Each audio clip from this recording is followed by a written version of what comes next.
krisis yang dihadapi oleh anak dan remaja. Ya. Nah, tadi sudah dipaparkan tentang bagaimana krisis yang dihadapi oleh anak-anak dan dilanjutkan dengan krisis yang dihadapi oleh remaja. Nah, tapi sebelum saya melanjutkan PowerPoint, saya menambahkan di krisis ketika anak-anak itu berhadapan dengan masalah.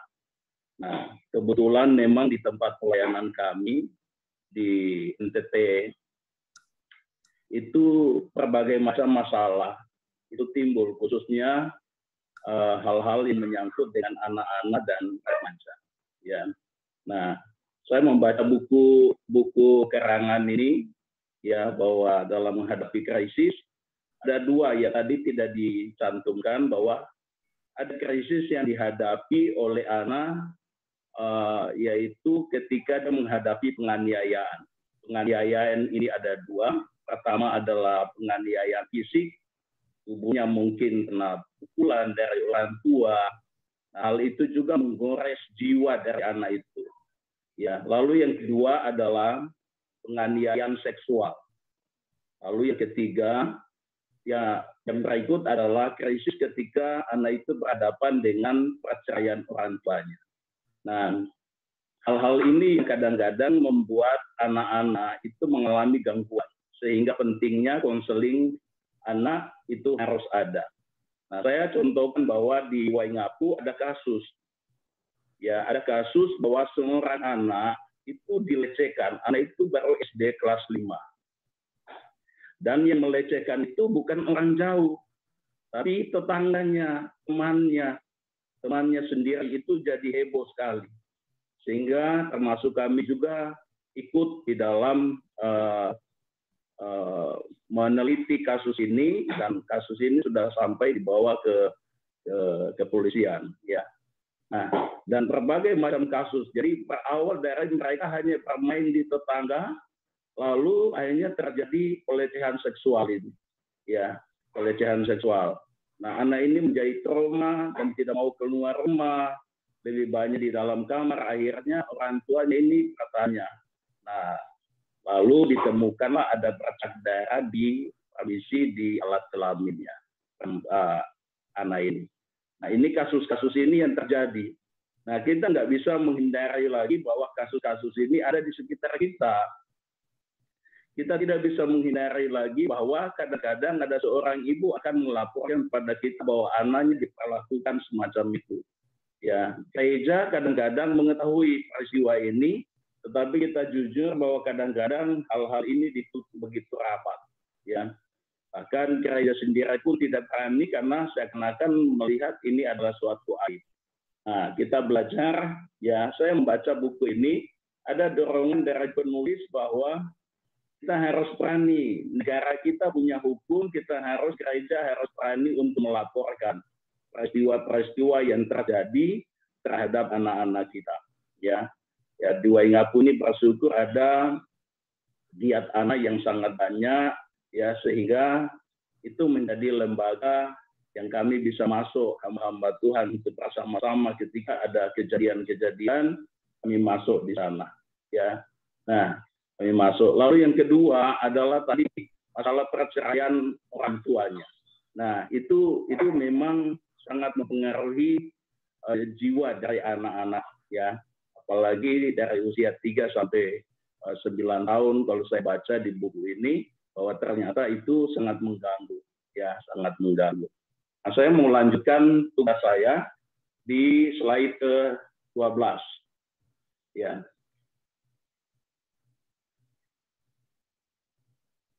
Slide ke-12 yaitu depresi yang ditandai oleh usaha-usaha mempertahankan diri. Pertama adalah kebosanan dan kegelisahan. Kedua, lari dari orang yang satu kepada orang lain. Para remaja sering takut kepada berada sendirian dan mereka mencari persahabatan yang tetap. Ketiga, dari depresi ditunjukkan melalui semacam seruan minta tolong.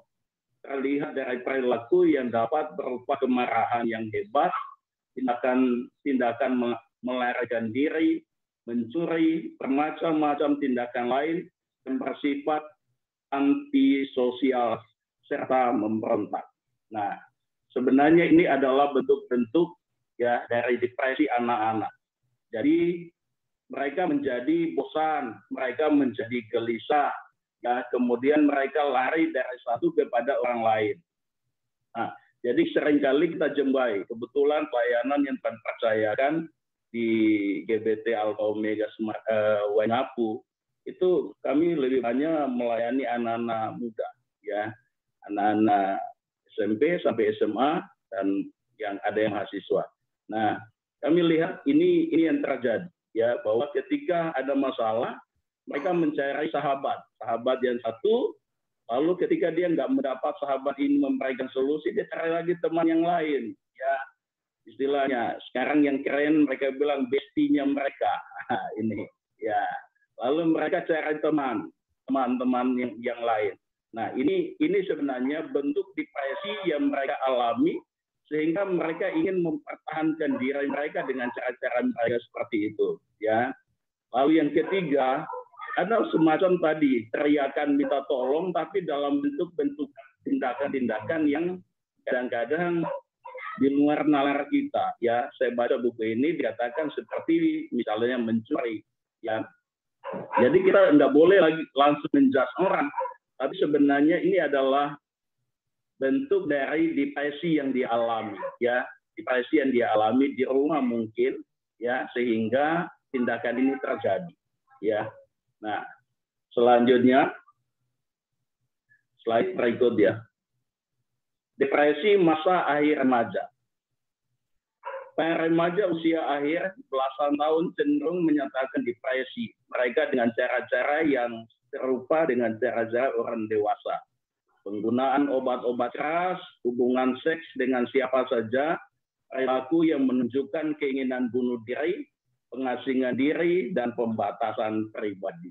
Nah ini hal-hal yang mereka akan lakukan ketika mereka mengalami depresi dari anak-anak remaja. Ya, mereka bisa lari kepada penggunaan obat-obat keras, ya, narkoba, kemudian ya obat-obat yang pil koplo dan lain-lain, ya. Jadi hal-hal ini bahkan bisa terjadi mereka melakukan ya hubungan seks dengan siapa saja, ya. Pergaulan-pergaulan semacam inilah yang akan terjadi. Makanya pentingnya ya saya senang sekali untuk belajar tentang konseling anak dan remaja sekarang ini, ya. Nah, saya juga sampai ngomong sama istri kalau bisa ikut sehingga dapat ilmu dari Pak Freddy, ya sehingga kita bisa melayani anak-anak remaja yang Tuhan percayakan dengan lebih baik, ya. Nah itu ini yang saya bagikan. Selanjutnya slide berikut, ya. Dr. Kate Olson menunjukkan beberapa ciri khas dari mereka yang berhasil dilayani, ya. Saya lihat ini pakai HP agak kecil, Pak. Jadi saya direct laptop saya, ya. Yang pertama, mereka mempunyai kecakapan yang sangat besar untuk segera mengembangkan hubungan yang hangat dan penuh empati dengan remaja yang depresi. Jadi hasil dari pelayanan Kate Olson ini melihat bahwa ketika mereka melayani orang-orang yang depresi, orang-orang yang remaja ini, maka yang luar biasa mereka itu punya kemampuan untuk bisa ya menangani teman-teman yang mengalami hal yang sama, ya yaitu depresi. Yang kedua, mereka dapat dipercaya dan konsisten dalam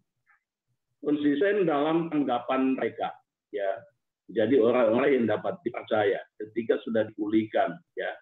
Mereka mengendalikan diri dan tata cara konseling dengan menggunakan secara tepat kewibawaan mereka sehingga sama sekali tidak merendahkan martabat si konselor remaja.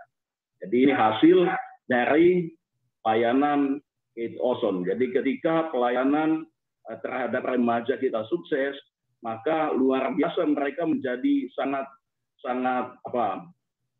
berani di dalam melayani anak-anak yang sebaya dengan mereka, dan dikatakan bahwa mereka mampu ya untuk bisa mempertahankan martabat mereka dengan luar biasa. Ayat yang selanjutnya yang ke-15.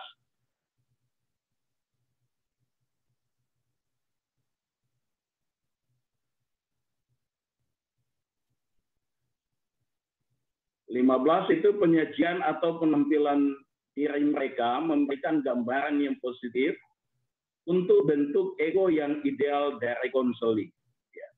Mereka tidak peduli jika mereka tidak percaya, hal itu tidak membuat mereka merasa dan membela diri atau merasa sanksi pada diri sendiri.